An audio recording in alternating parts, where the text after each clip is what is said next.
Se ha desatado la guerra en Ucrania. ¿Cómo estarán las cosas en México?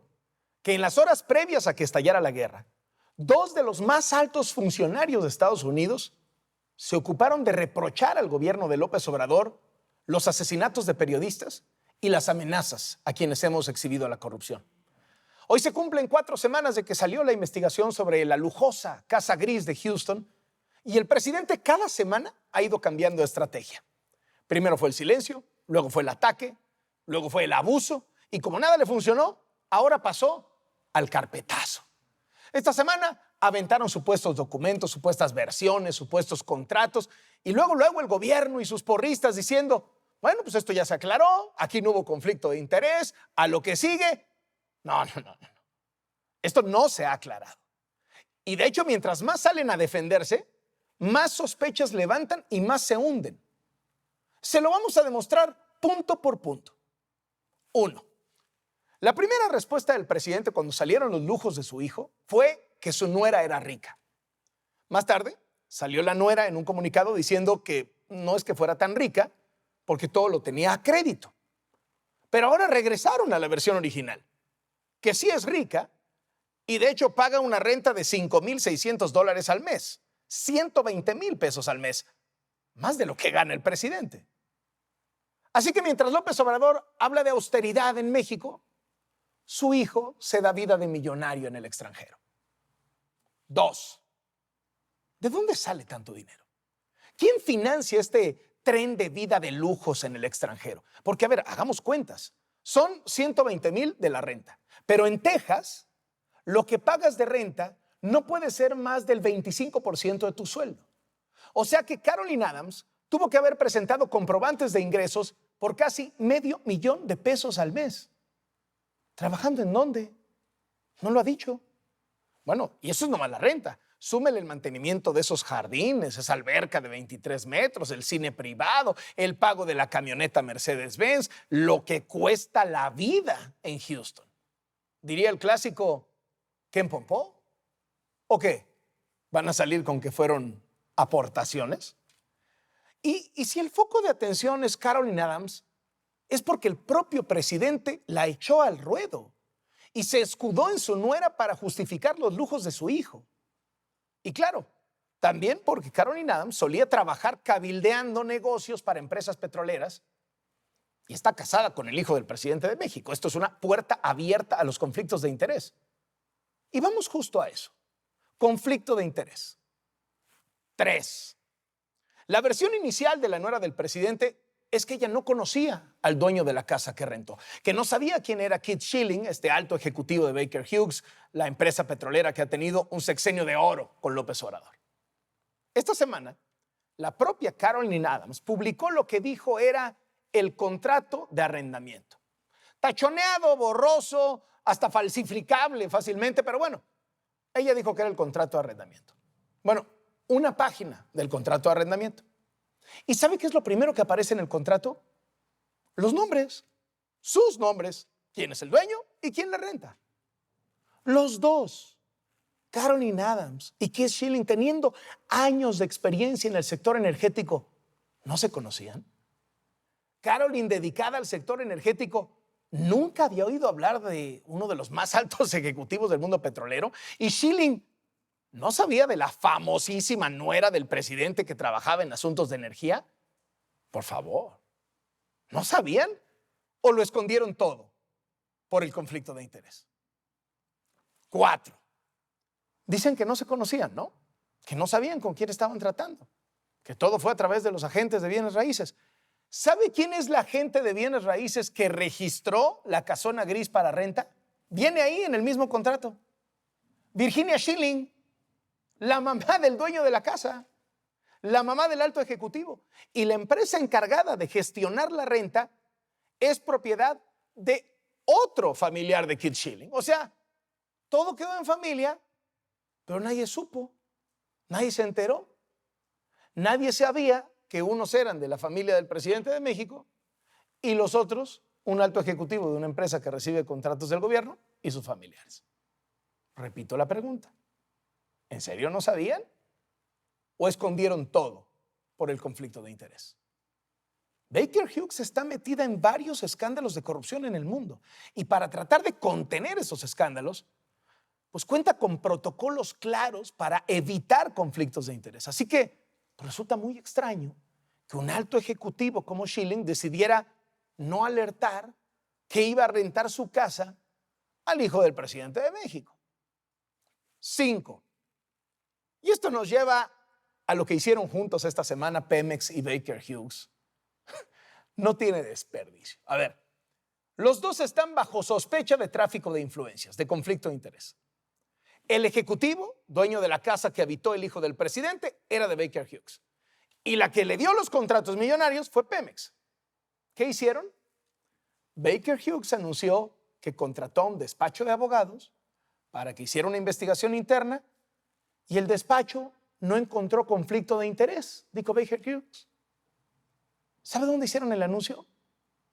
En las oficinas de Pemex, junto al director de Pemex. O sea, un sospechoso manda a hacer una investigación, concluye que es inocente y va a la oficina del sospechoso de ser su cómplice a hacer el anuncio. Revisamos los contratos que han salido en los medios que hemos tenido con Pemex y les puedo decir que no encontramos ningún conflicto de interés, nada irregular. 6. ¿Vio lo que dijo el de Baker Hughes? ¿No encontramos ningún conflicto de interés? Bueno, el equipo de Latinus revisó el documento completo de esta investigación interna. En ninguna página, en ningún renglón dice, concluimos que no hubo conflicto de interés. No dice nada de conflicto de interés. ¿Qué sí dice?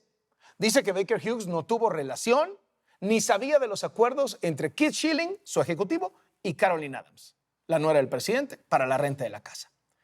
Descarta comportamientos o conductas inapropiadas por parte de la empresa, pero no de su ex empleado. De hecho, omiten decir por qué ella no trabaja para ellos. Y peor aún, responsabilizan a la nuera del presidente de México por no informar que su esposo, José Ramón López Beltrán, habitaría la casona gris. Pero nunca, jamás dice que no hubo conflicto de interés. Pues, ¿cómo que no hubo? ¿El hijo del presidente y su esposa vivieron por un año en una lujosa casa? Sí. ¿Tenía alberca de 23 metros y sala de cine? Sí. ¿Era propiedad de Keith Schilling, quien en ese momento se desempeñaba como alto ejecutivo de Baker Hughes? Sí. ¿Baker Hughes tenía contratos millonarios con Pemex? Sí. Desde 2019 prácticamente Baker Hughes ha triplicado sus ganancias en Pemex? Sí. Todo se sostiene. A 4 semanas, con todo y tantos intentos desesperados, no han podido desmentir nada del reportaje. Dicen que son diferentes a los del pasado, pero actúan igual. Es increíble que quienes criticaron con toda razón a Enrique Peña Nieto por el escándalo de la Casa Blanca ahora estén haciendo lo mismo que él.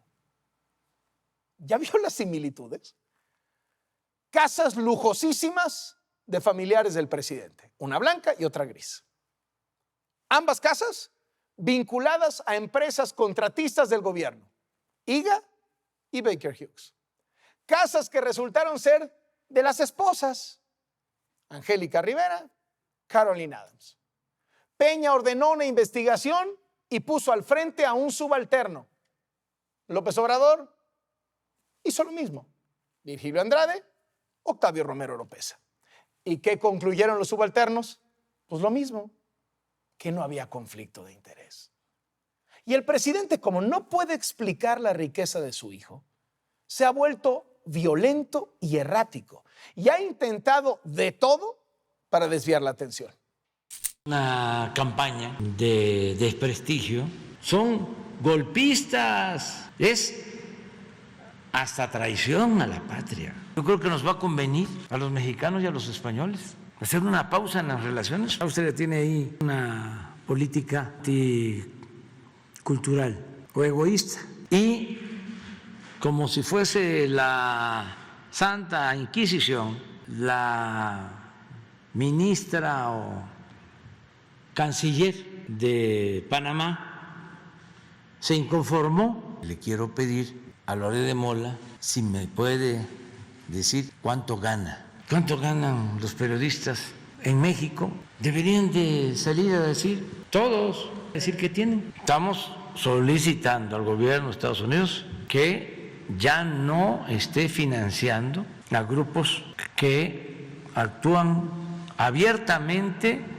como opositores de gobiernos.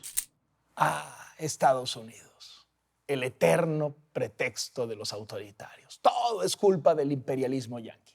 No, Estados Unidos está sencillamente denunciando que mientras en México están matando más periodistas que nunca, el presidente se dedica a amenazar a los periodistas que denunciamos a su gobierno. Porque ni está resuelto el conflicto de interés, ni está cerrado el caso de la violencia contra periodistas. El secretario de Estado de los Estados Unidos, que está ahorita metido en la guerra de Ucrania, tratando de evitar que se vuelva una tercera guerra mundial, se toma un tiempo para alertar sobre México y expresa: el alto número de periodistas asesinados en México este año y las continuas amenazas son preocupantes. Me uno a quienes piden mayor rendición de cuentas y protección para los periodistas. Mi corazón está con los seres queridos de aquellos que dieron su vida por la verdad. ¿Y qué dice López Obrador? Pues yo creo que está mal informado. Pues no estaba mal informado, porque lo ratificó la propia vocera del presidente Biden. We've seen factually the threats that have been posed to journalists in Mexico, and that is a concern that I think the Secretary of State was expressing on behalf of the United States about those abuses. So I think he was speaking to facts we've seen on the ground. Esto es inédito. Nunca personajes de tan alto rango en Estados Unidos se habían expresado personalmente así. Están viendo lo que todo el mundo está viendo. La venganza del presidente contra los periodistas que lo exhibimos, y todo porque no puede responder una pregunta muy sencilla: ¿cómo se volvió millonario su hijo? Soy Carlos Loret de Mola. Esto es Latinos.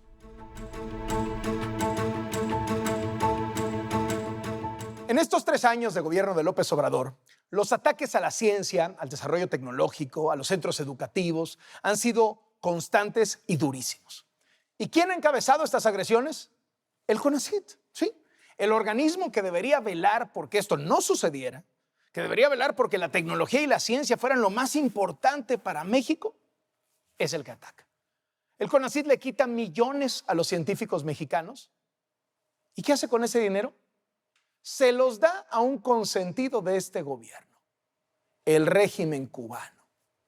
Nada más en 2021, el año pasado, CONACYT pagó 34 millones de pesos a una empresa del gobierno cubano acusada internacionalmente de trata de personas y trabajos forzados. ¿Injerencismo?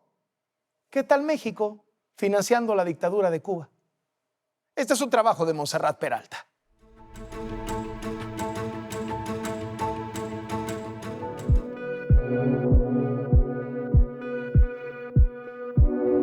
El Consejo Nacional de Ciencia y Tecnología entregó 34 millones de pesos a una empresa del régimen cubano acusada de trata de personas y trabajo forzado.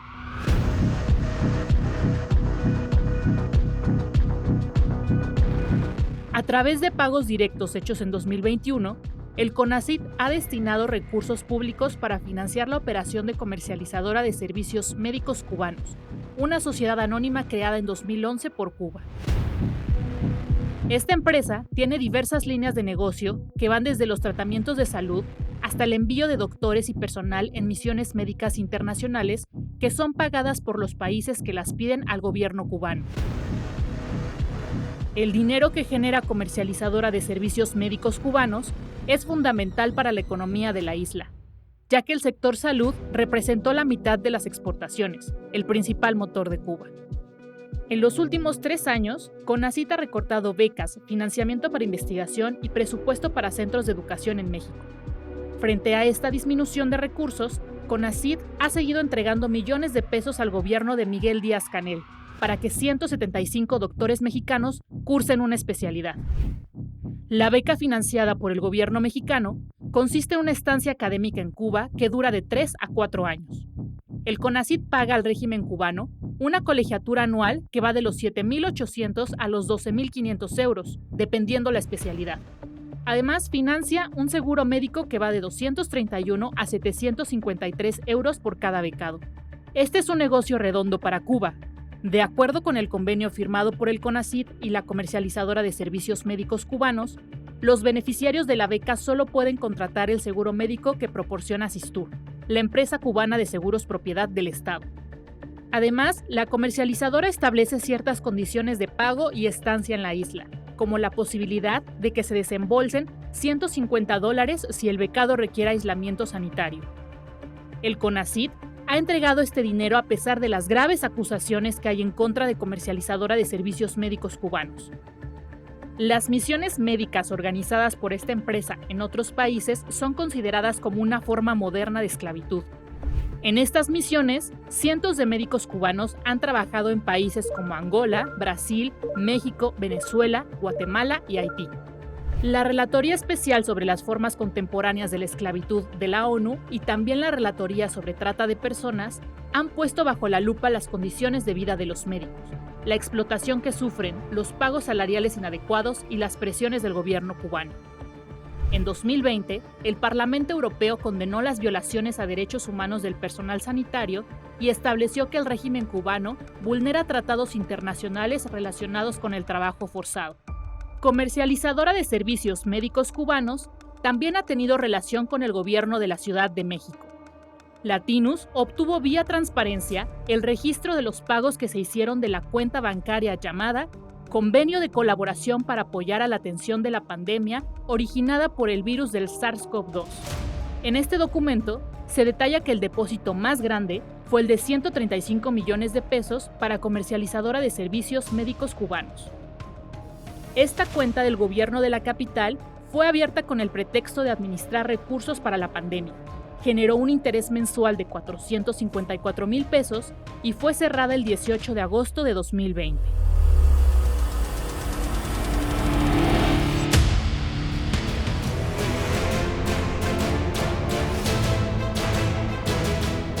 Ha estallado la guerra en Ucrania. Hay temores de que esto se vuelva una tercera guerra mundial por el choque entre Estados Unidos y Europa contra Rusia y el posible apoyo de China. Y hoy nos acompaña un hombre que tiene una enorme experiencia en organismos internacionales.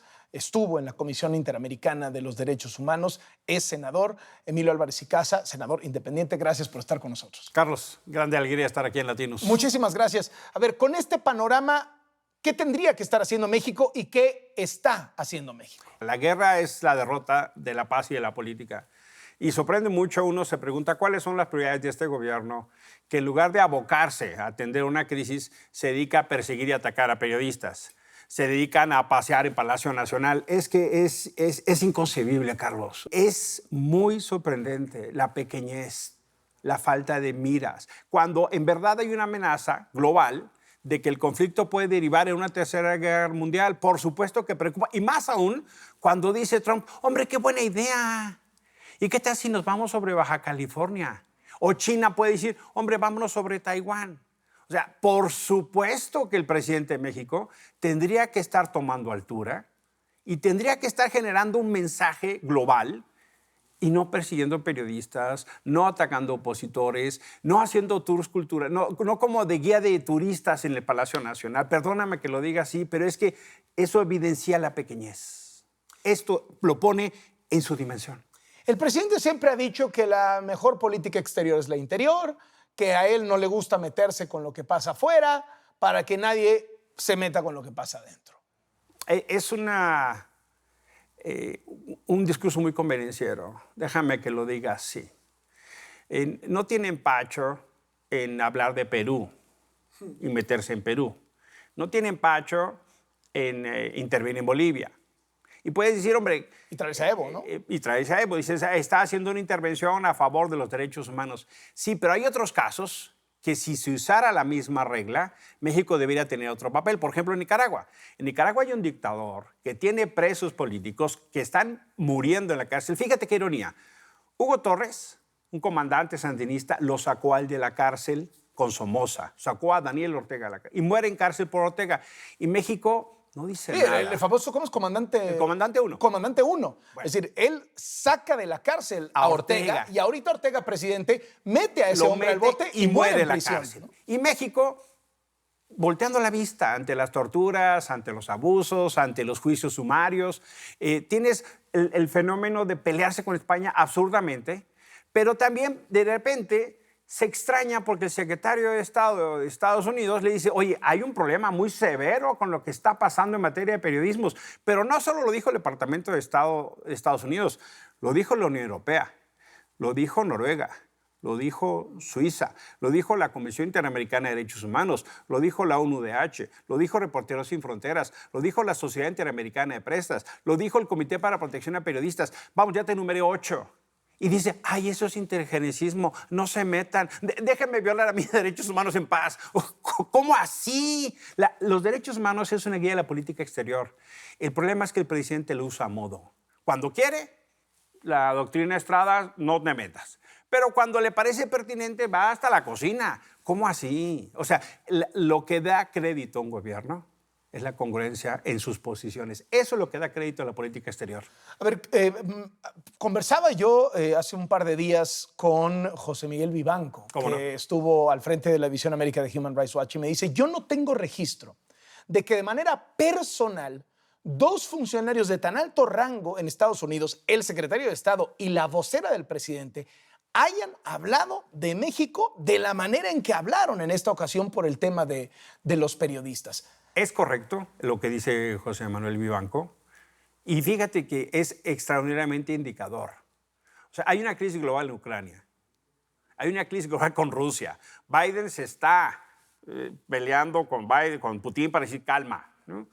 Y voltean a ver a México y dicen, ahí están matando periodistas, mi solidaridad con los periodistas. Y ahora resulta que el presidente considera que externar solidaridad porque matan periodistas es injerencismo.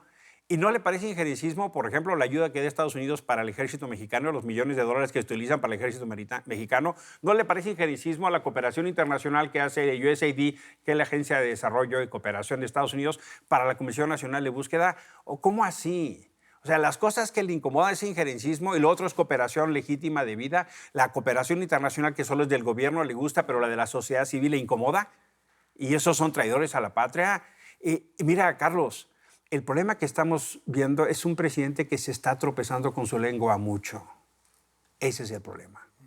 Y eso hace daño.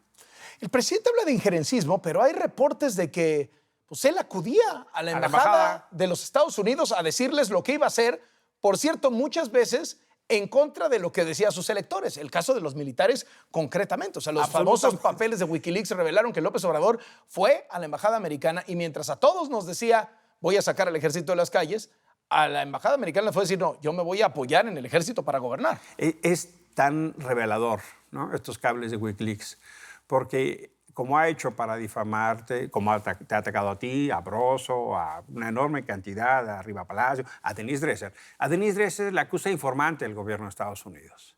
Y resulta que el mismo año, en el mismo contexto, él fue a la embajada de Estados Unidos. Entonces, en sus términos, él es un informante. ¿Cómo así? Y más sorprendente. En sus términos es traición a la patria. En sus términos. ¿O cómo hacemos? ¿No utilizamos esa regla para él? Es que es el problema cuando el presidente trata a las personas que no piensan como él como enemigos. Ese es el problema. En términos periodísticos, ¿está el presidente tratando de mandar un mensaje a medios de comunicación y periodistas de si te metes conmigo vas a ver cómo te va? Te va a ir como a Loré, como a Jorge Ramos. No, los voy a acosar. Si te metes conmigo, ya sabes lo que te espera. Es así. La pedagogía del presidente es, si me aplaudes, te reconozco. Si me criticas, te ataco. Si me señalas errores, entonces eres mi enemigo y vas a ser tratado como tal. El presidente entiende entonces la libertad de expresión como un mecanismo sucesivo de aplausos. Quien no aplauda, es entonces un adversario y será tratado como tal. Y no solo por mí, que tiene este concepto tan perverso de derecho de réplica. Lo que el presidente no hace no es derecho de réplica. Lo que hace es abuso de poder. Lo que hace es un acoso sistemático. Pero es más grave, perdóname que lo insista. A ver, están matando periodistas en México como nunca. En lo que va del año van 6. Por cierto, varios de ellos donde gobierna Morena. Bueno, a ver, el caso de Lourdes Maldonado en concreto, habiendo ido a la conferencia mañanera de López Obrador a decir, Bonilla, hago responsable a Bonilla, a tu amigo Bonilla, a tu gobernador Bonilla. Fue a la mañanera. Y resulta que en ese contexto el presidente decide sumarse al contexto de riesgo, porque lo que hace el presidente es poner en riesgo a los periodistas en su mañanera. Esto aquí en México obviamente no va a pasar nada. La Comisión Nacional de los Derechos Humanos está encabezada por la presidenta del Club de Fans de López Obrador. Tiene cooptado todo López Obrador. A nivel internacional, ¿puede haber un caso? Es decir, con todo esto que está diciendo no solo el secretario de Estado, no solo la vocera, pero Noruega, pero la Unión Europea, todos estos que enlistaba, senador, hace un instante, ¿puede haber un caso internacional contra el presidente de México? Yo creo que hay elementos suficientes, por lo menos, para así hacerlo, a iniciar el proceso. ¿Por qué? Porque con todo este ataque a la prensa, uno se pregunta, ¿dónde está la fiscalía?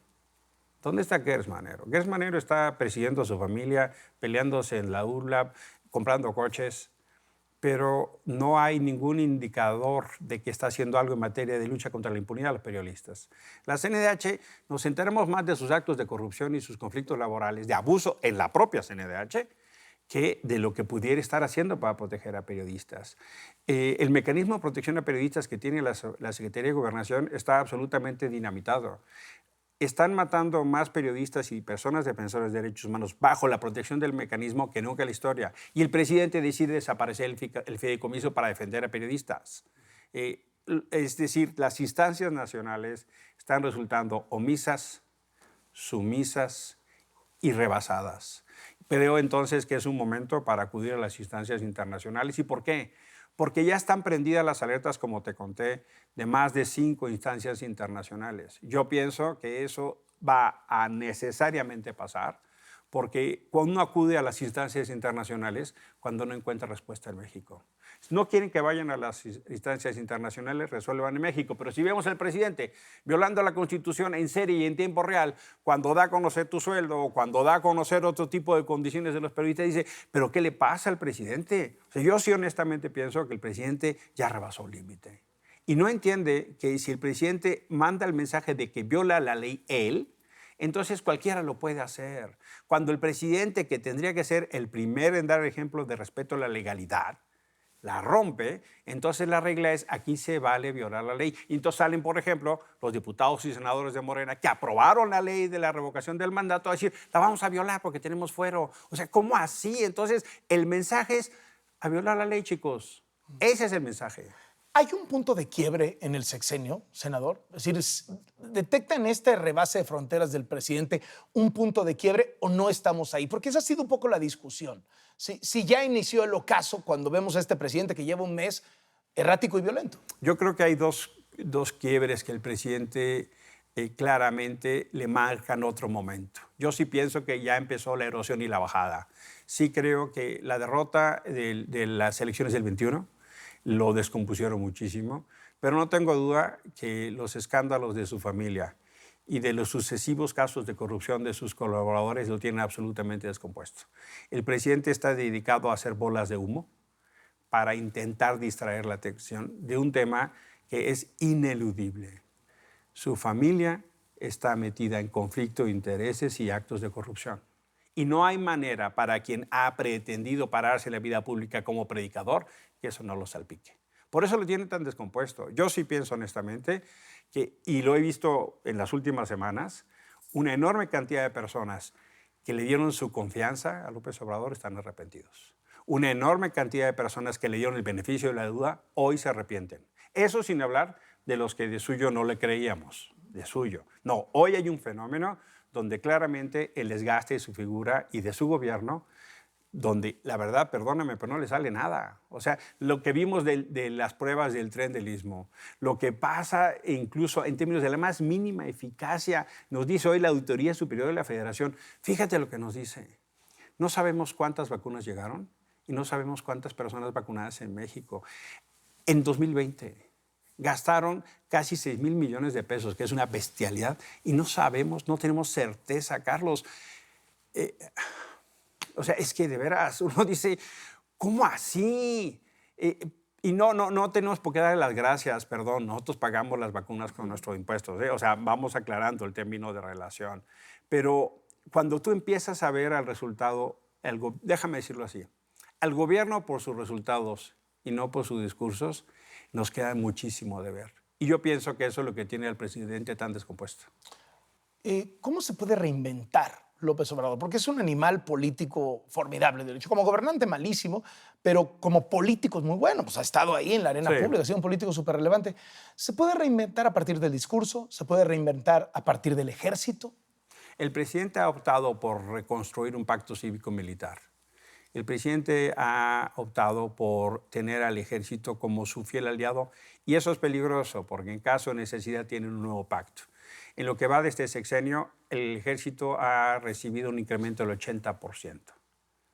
Cuando se preguntan dónde está el dinero de la ciencia, de la cultura, del arte, de la salud, está en el ejército. 80% ha subido el presupuesto de las Fuerzas Armadas.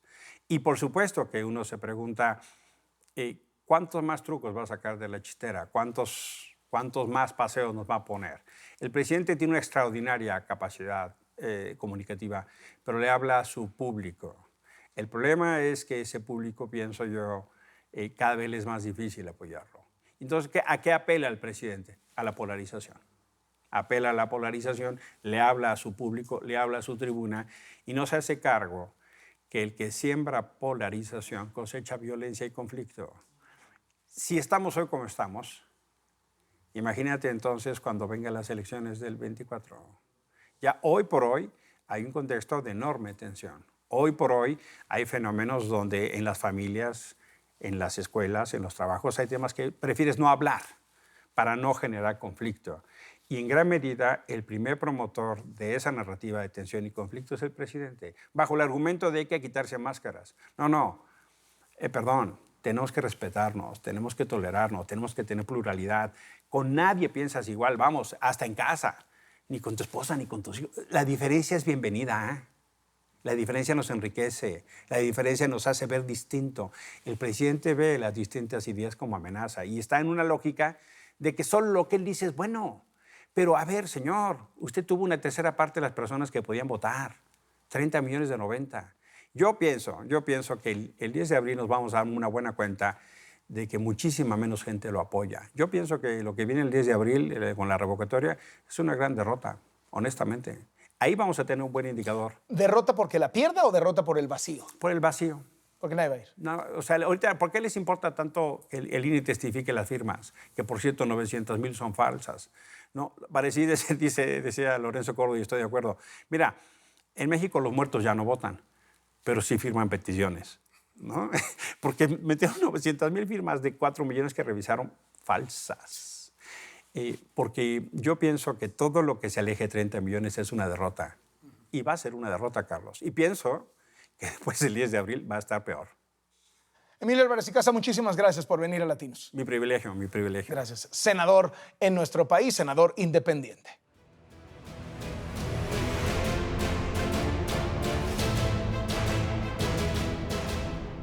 Un presidente inmensamente popular, que con su discurso y su narrativa emociona a sus seguidores, que sus seguidores le perdonan todo, que poco a poco ha ido destruyendo la democracia, acabando con las instituciones, aniquilando los contrapesos, despedazando la libertad de expresión y persiguiendo opositores.